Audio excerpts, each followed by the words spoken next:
This piece is called Kneeling Narcissus. It is located in Vienna, Austria at the Belvedere Museum.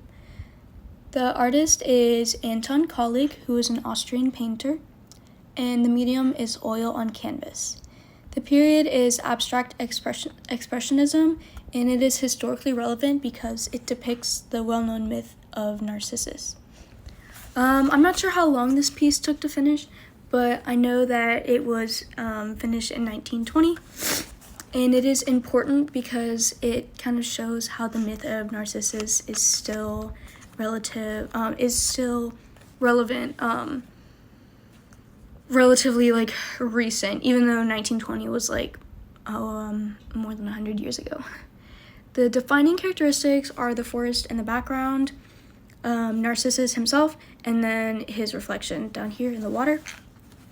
And it's my bird. You can't see it, but he's joining us. The artist's contributions are that he was the most important representative of Austrian color expressionism.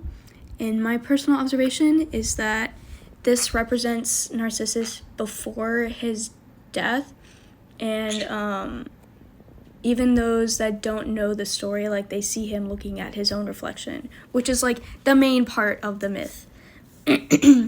I chose this piece because I really like Greek myths, and at first I didn't like see it as the Greek story. I was just like, oh, that's cool, it's some abstract guy looking at his reflection. But then once I read about it, I was like, that's so interesting.